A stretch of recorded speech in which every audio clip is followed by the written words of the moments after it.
तो आदाब, नमस्कार, गुड इवनिंग, सत श्री अकाल। एक बार फिर आप तमाम लोगों का स्वागत है संडे फॉलोअप में, क्योंकि आज संडे और हर संडे में आपको फॉलोअप में उन कहानियों के बारे में बताता हूँ जो कहानियाँ कहीं वक्त के साथ पता नहीं किस फाइल में कहाँ धूल फांक रही हैं, जिसका कोई फैसला आया, जिसमें कोई अपडेट आया।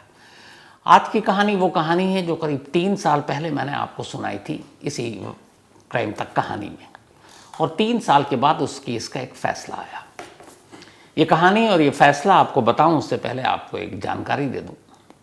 हमारे देश में अब तक इस वक्त अगर आज की तारीख में बात करूं तो कुल मिलाकर 562 कैदी ऐसे हैं जो अपनी फांसी की बारी का इंतज़ार कर रहे हैं।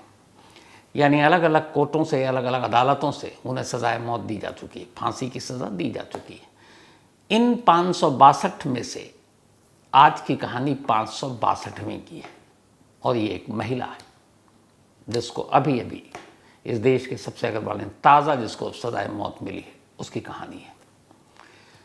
तो जो 561 लोगों को अब तक सज़ा दी गई है, उनमें से भी अजीब ये है कि अलग अलग अदालतों ने सज़ा तो सुना दी पर फांसी नहीं हुई है किसी को। कोई लोअर कोर्ट के बाद हाई कोर्ट में पेंडिंग है, कोई हाई कोर्ट के बाद सुप्रीम कोर्ट में पेंडिंग है। हाई कोर्ट ने तो पिछले साल सिर्फ एक ही फैसले पे मोहर लगाई जो लोअर कोर्ट की थी, अभी वहीं पे लगी हुई है। थोड़ा सुस्त रफ्तार है, इसीलिए ये कहना कि फांसी की सज़ा सुना दी इसका मतलब है कि उसको फांसी हो जाएगी, थोड़ी जल्दबाजी होती है, क्योंकि अपने यहाँ अदालती सिस्टम, जुडिशल सिस्टम को आप जानते हैं। पंजाब के लुधियाना में इसी वीक एक अदालत बैठती है। इस अदालत में एक केस था, केस एक 2.5 साल की बच्ची के कत्ल का, और ये कत्ल भी बड़ी अजीब। उस बच्ची को इस तरह से मारा गया था कि उसे जिंदा ज़मीन के अंदर दफन किया गया। जब उसे दफन किया गया तब भी वो जिंदा थी, और जब पुलिस पहुंचती और उस बच्ची को उस गड्ढे से बाहर निकालती है तब भी उसकी सांसें चल रही थी। लेकिन फिर अस्पताल पहुंचने से पहले उस बच्ची की मौत हो जाती है, और इसी बच्ची की कातिल को जैसे पुलिस ने पकड़ा, अदालत में पेश किया गया। लगभग 3 साल नवंबर 2021 से ये मुकदमा चलता रहा, और अब अप्रैल 2024 में लुधियाना की एक लोअर कोर्ट, सेशन कोर्ट ने अपना फैसला सुनाया। इस फैसले को सुनने के लिए कोर्ट के अंदर तमाम लोग मौजूद थे, उस बच्ची के माँ बाप भी, और उस बच्ची का बाप खुद पंजाब पुलिस में काम करता है। लेकिन पिछले 3 सालों से माँ बाप ने लड़ाई लड़ी, क्योंकि उनकी एक मासूम सी बच्ची थी, और जिसकी मौत या जिसके कत्ल की वजह भी बड़ी अजीब थी। तो खैर अदालत बैठती है, जज साहब आते हैं। इसके बाद दोनों वकीलों से जिरह पहले ही पूरी हो चुकी थी। अब वो अपना फैसला पढ़कर सुनाना शुरू करते हैं। कटघरे में सामने कातिल के तौर पर वो महिला खड़ी है। इसके बाद अदालत के जो जज साहब हैं, मुनीश सिंघल सेशन जज, ये अपना फैसला पढ़ना शुरू करते हैं। जब वो अपना फैसला पढ़ना शुरू करते हैं और जैसे ही वो अपने आखिरी लाइन पर आते हैं, पेन की निब तोड़ते हैं, कटघरे में खड़ी महिला रोने लगती है। हाथ जोड़कर जज साहब से विनती करती है कि जज साहब रहम कीजिए, इतनी कठोर कड़ी सज़ा मत दीजिए। क्योंकि जज साहब ने उस महिला को उस 2.5 साल की बच्ची की कत्ल के इल्ज़ाम में सजाए मौत यानी फांसी की सज़ा दी थी। गिड़गिड़ाते हुए कटघरे में खड़ी वो मुजरिम जज साहब से कहती है कि आपने जो इतनी कठोर सज़ा दी है, मेरे बच्चे हैं 2 छोटे छोटे, तो अगर मुझे फांसी पे चढ़ा देंगे उन बच्चों का क्या होगा। जज साहब ने कहा कि जिस 2.5 साल की बच्ची को तुमने मारा था वो भी बच्ची थी, छोटी थी, और तुमने उसे जिस हैवानियत के साथ मारा, तो अगर तुम्हें ये सज़ा न दूँ तो ये उन तमाम लोगों के साथ नाइंसाफ़ी होगी जिनके साथ ऐसा कुछ घटता है, और तुम्हें आज़ाद छोड़ूं तो फिर तुम सोसाइटी के लिए ख़तरा हो। इसीलिए तुम्हारी उस बेरहमी को देखते हुए जो सबसे कम सज़ा मुझे नज़र आ रही है वो यही है कि तुम्हें सज़ाए मौत दी जाए, और तुम्हारे साथ कोई रहम, कोई मुरव्वत न बरती जाए। ये कहकर जज साहब अपना फ़ैसला सुना चुके कुर्सी से उठ गए, और उस महिला को पुलिस कस्टडी में वापस जेल भेज दिया गया। और इस तरीके से ये देश की सबसे ताज़ा जो सज़ाए मौत मिली 562वीं 562 डेथ पेनल्टी है हमारे देश में जो पेंडिंग हो गई। अब इसके बाद वो हाई कोर्ट जाएगी, हाई कोर्ट, सुप्रीम कोर्ट, पता नहीं अभी कितना वक्त लगेगा। तो ये फैसला तो आ गया, लेकिन आखिर कोर्ट ने एक 2 बच्चे की मां को एक कत्ल के लिए सीधे सजाए मौत क्यों दी, इस कहानी को भी जानना जरूरी है। बात है लुधियाना के एक इलाके की जिसका नाम है शिमलापुर। इस शिमलापुर छोटा सा एक गांव कस्बा समझ लीजिए। वहाँ एक परिवार रहा करता था, हरप्रीत सिंह का परिवार। हरप्रीत सिंह पंजाब पुलिस में काम करते हैं। उनकी पत्नी जो उनके साथ उसी गांव में रहती है और वो ड्यूटी के सिलसिले में इधर उधर आते जाते रहते हैं। साथ में उनका एक बेटा था अमरप्रीत और एक बेटी 2.5 साल की जिसका नाम दिलरोज। ये पूरा परिवार और इसके अलावा हरप्रीत सिंह के माँ बाप रहा करते थे। खुशहाल परिवार, सब कुछ ठीक चल रहा था। इसी दौरान क्या होता है कि 2021 में इनके बस्ती में एक महिला आकर रहना शुरू कर देती है, और जो महिला आकर रहना शुरू करती है उसका नाम है नीलम। नीलम इसी गांव की थी, लेकिन शादी के बाद वो अपने ससुराल चली गई। शादी के बाद 2 उसके बच्चे हुए, बच्चे छोटे थे, माँ बाप यहीं रहते थे शिमलापुर में। लेकिन कुछ वक्त बीता, कुछ साल बीते, नीलम की अपने पति से बनी नहीं, और फिर झगड़ा इतना बढ़ा कि दोनों में तलाक हो गया। तलाक के बाद नीलम अपने माँ बाप के गांव वापस आ गई और अपने माँ बाप के साथ रहने लगी। पढ़ी लिखी थी नीलम। घर में आने के बाद अब वो अपने 2 बच्चों के साथ वहाँ रह रही है, सब कुछ ठीक चल रहा है। जो दिलरोज, उसका घर भी बराबर में, घर के लोगों से भी बातचीत नीलम की, सब ठीक था। लेकिन होता ये था कि नीलम के दोनों बच्चे कुछ शरारती थे, अक्सर बाकी बच्चों की पिटाई विटाई कर देते। बहुत सारे लोग शिकायत लेकर जाते नीलम के घर पर, तो उसे बात ये बड़ी बुरी लगती। फिर होता यह कि उसके नीलम का पति तो था नहीं, डिवोर्स हो चुका था। तो वो अक्सर देखा करती थी कि ये जो दिलरोज है और इसका जो भाई है अमरप्रीत, इसके दादा दादी या इसकी माँ या इसके जब फादर आते हैं तो उसे बहुत सारे खिलौने, चॉकलेट, मिठाई, आमतौर पे बच्चों को लोग प्यार से देते हैं, तो उसे बहुत देते हैं। तो उसे कहीं ना कहीं ये होता था मन में कि यार इसकी बेटी को इसके घर वाले इतना प्यार कर रहे हैं, इतनी सारे इसको तोहफे दे रहे हैं, गिफ्ट दे रहे हैं, हमारे दोनों बच्चों को कोई नहीं देता क्योंकि उसका बाप तो है नहीं, तलाक हो चुका है। तो धीरे धीरे ये बात जो है एक जेलस और जलन में बदलना शुरू हो गया नीलम के। और फिर उसके बच्चों की अक्सर शिकायत होती क्योंकि दोनों शरारती भी थे। तो इन सारी चीज़ों ने मिलाकर अब नीलम के मन में दिलरोज को ख़ास तौर पर लेकर एक जलन पैदा कर दिया कि दिलरोज प्यारी सी बच्ची थी 2.5 साल की। जब बहुत लोगों ने कंप्लेंट करना शुरू किया तो एक रोज़ नीलम ने अपने माँ बाप से कहा कि ठीक है, अब यहाँ इस बस्ती में रहना ठीक नहीं है। और उसकी एक वजह और थी कि जब से नीलम आई थी तब से उसके घर में बहुत सारे अनजान अजनबी लोग भी आया करते थे, और गांव के लोग अजनबी लोगों का आना जाना, और वो एक चूँकि तलाकशुदा थी तो तरह तरह की बातें होने लगी। बड़े बुजुर्गों ने नीलम के माँ बाप से कहना शुरू किया। तब ये हुआ कि थोड़ी बदनामी भी हो रही है। तो फिर नीलम ने यह तय किया कि वो इस इलाके को छोड़कर कहीं और किराए का घर लेके इस बस्ती से दूर चली जाएगी।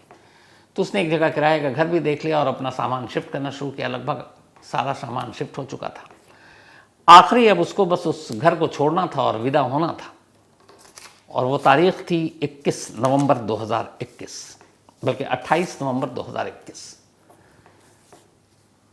28 नवंबर 2021 की दोपहर को एक गांव के बाहर एक फंक्शन था हरप्रीत सिंह के जानने वाले का। तो हरप्रीत सिंह अपने माँ बाप, पत्नी और दिलरोज और अपने बेटे को लेकर वहाँ लंच पर चले गए। उसके बाद वहाँ पे फंक्शन ख़त्म करने के बाद ये लोग करीब 1:30 से 2 के दरमियान वापस आ जाते हैं। वापस आते हैं, सब अंदर चले जाते हैं। दिलरोज घर के बाहर खड़ी हो जाती है, बच्ची थी, खेलती कूदती है। 2:15 बजे का वो वक्त था जब दिलरोज बाहर थी। थोड़ी देर के बाद घर वाले फिर देखते हैं दिलरोज अभी अंदर नहीं आई। वो बाहर निकलते हैं तो देखते हैं नहीं, इधर उधर बाकी बच्चों से पूछते हैं। 1 घंटा बीत जाता, दिलरोज आसपास में कहीं नहीं मिलती। पूरा घर घबरा जाता क्योंकि पहली बार हुआ। अब चूंकि पिता पुलिस में थे, उन्हें कुछ डाउट होता है। 1 घंटे बाद वो लोकल पुलिस को फ़ोन करते हैं कि मेरी बच्ची मिसिंग है। गांव में तो फ़ौरन ढूंढ लिया जाता है। अब पुलिस आई, मामला एक पुलिस वाले का था, इधर उधर ढूंढना शुरू किया। अब इस दौरान में पूरे गांव में ये बात फैल गई कि हरप्रीत सिंह की बेटी गायब है। तो सब ढूंढने लगे और वो नीलम भी ढूंढने लगी सामने आकर कैसे कहाँ गायब हो गई। तो पुलिस के साथ बाकी लोग इधर उधर देख रहे हैं।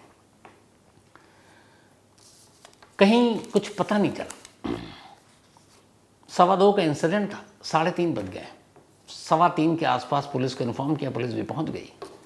अब पुलिस ने कहा कि कहाँ ढूंढे, तो फिर ये हुआ कि गांव में कुछ जगह पे सीसीटीवी कैमरे लगे हुए, उसको देखते हैं।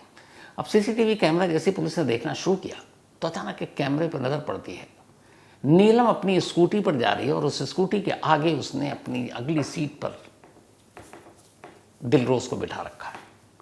और उस वक्त जो वक्त हो रहा था वो वही 2:15 का वक्त था जब वो गायब हुई। अब नीलम बच्ची को लेकर जा रही है और फिर बाद में वो ढूंढ रही है कैसे। पुलिस ने और फुटेज देखना शुरू किया तो देखा कि वो गांव की तरफ बाहर एक जंगली रास्ता है, उस रास्ते की तरफ स्कूटी गई। उसके बाद सीसीटीवी कैमरा था नहीं। पुलिस की एक टीम फौरन निकलती है। इस दौरान में एक टीम अब नीलम के पास, नीलम से पूछती है तुमने देखा, वो कहती नहीं।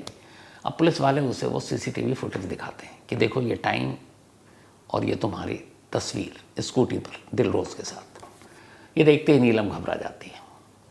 इसके बाद अब नीलम कहती है कि चलिए मैं बताती हूँ दिलरोज कहाँ है। तो सबको लगता है चलो कहीं इसने छुपा दिया। अब नीलम पुलिस वालों को लेकर चलती है। पुलिस वालों को जब लेकर चलती है तो उस गांव के बाहर एक खाली प्लॉट था, आसपास में अभी जंगल था, बसावट हुई नहीं थी। तो उस प्लॉट के पास ले जाती है। जब वहाँ पे पहुँचते हैं तो देखते हैं कि प्लॉट के पास दिलरोज के जूते वूते फेंके हुए पड़े हुए वहीं पर। पुलिस उठाती है, पूछती है कि कहाँ है। तभी पुलिस की नज़र उसी प्लॉट पे नए ताज़ा गड्ढे पर पड़ती है। पुलिस परेशान कि ये क्या माजरा है, पूछती है नीलम से।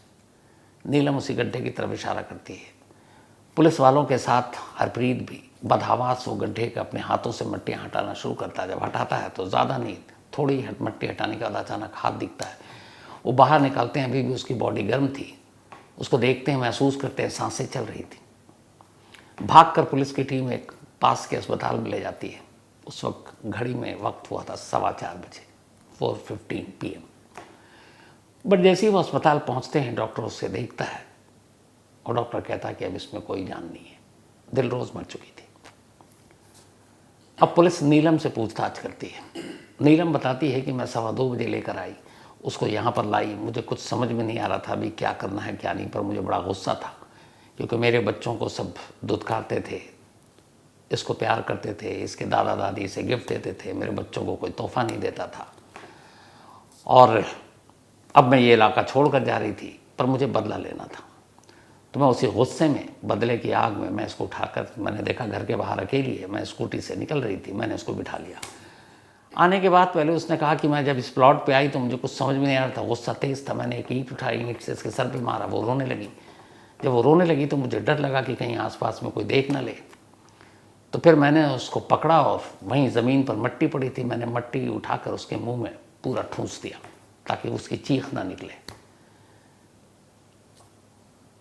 मट्टी ठूसने के बाद वो खामोश हो गई। फिर मुझे लगा अब क्या करूं, तो वहीं पे मैंने कुछ मट्टी हटाई, गड्ढा किया और उसी हालत में बिना और कुछ किए, मुंह में मट्टी पूरा ठूस चुकी थी, और उसको उस गड्ढे के अंदर डालकर ऊपर से मट्टी रख दी और मैं चली आई।